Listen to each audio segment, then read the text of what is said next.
Debat akan saya mulai dalam 3, 2, dan 1.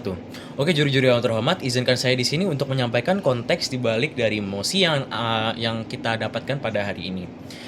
Narasi utopis student loan sebagai penyelamat untuk pendidikan bangsa Indonesia, yakni adalah solusi yang mengkomersialisasikan pendidikan karena penyelesaiannya yang membutuhkan pemerintah untuk melempar kewajibannya ke dalam hutang.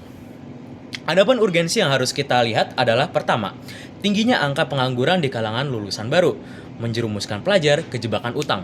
Kedua, mempermudah masalah utang.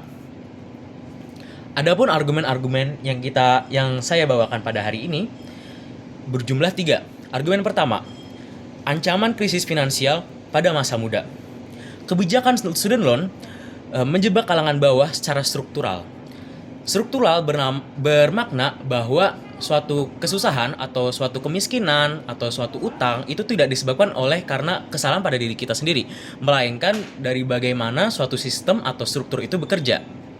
Contohnya, pelajar yang ingin mencari kerja itu tuh ditolak akibat adanya utang yang dimilikinya oleh HRT. Nah, karena kenapa HRD itu menolak? Karena utangnya banyak. Utangnya banyak jadinya kualitasnya itu tuh menurun, bisa jadi menurun. Nah, hal inilah yang disebut dengan struktural atau masalah struktural. Yang kedua adalah wealth accumulation sulit dilakukan oleh para pekerja baru. Ketika suatu siswa atau mahasiswa terlalu fokus untuk menyelesaikan masalah utangnya, dia itu akan menyingkirkan masalah wealth accumulation, yaitu adalah kekayaan yang didapatkan seiring berjalannya waktu.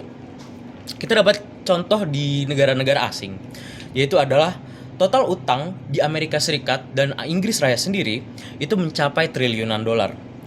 Student loan ini mencapai triliunan dolar, itulah yang menyebabkan Gen Z atau pelajar-pelajar sulit untuk mendapatkan pekerjaan, sulit untuk menerima makanan dan lain sebagainya.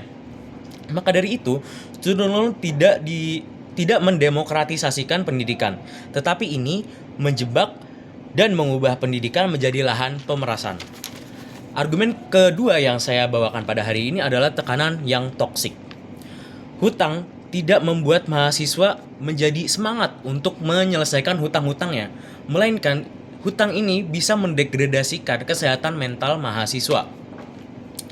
Mahasiswa tidak akan terpacu untuk mengeksplor, mencari tahu, dan berkembang dan lain sebagainya dengan adanya hutangnya yang berjuta-juta ini.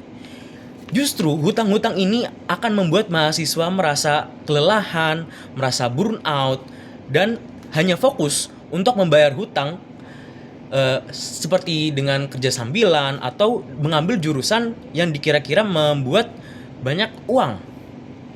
Nah, studi-studi psikologi dari negara-negara yang memiliki student loan, kita bisa lihat bahwa kendala-kendala psikologis mahasiswa sangatlah jelek karena hutangnya yang benar-benar melilitnya.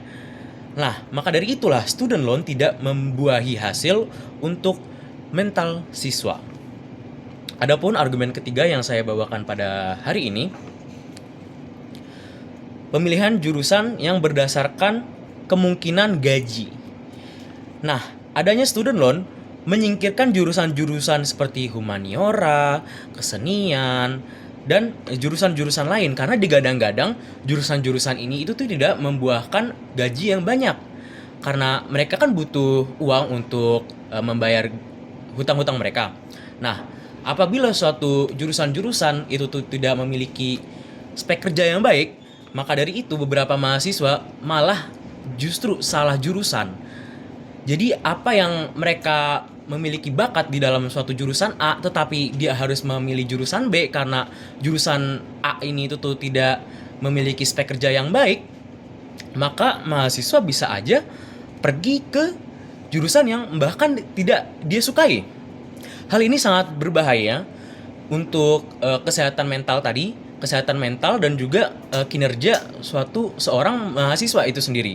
Apabila mahasiswa tidak memiliki kemauan untuk atau fashion dalam suatu bidang, maka bisa kita asumsikan bahwa nanti kerjanya yang berkaitan dengan jurusan B itu akan tidak sebegitu baik atau tidak sebegitu manjur dengan orang-orang yang benar-benar memiliki fashion di bidang itu.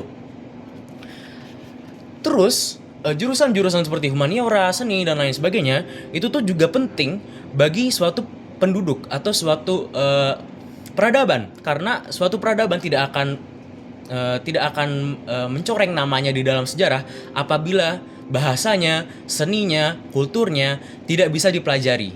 Nah, dengan adanya student loan ini, kita bisa disebut sedang dihapus kulturnya, bahasanya, dan lain sebagainya akibat adanya uang.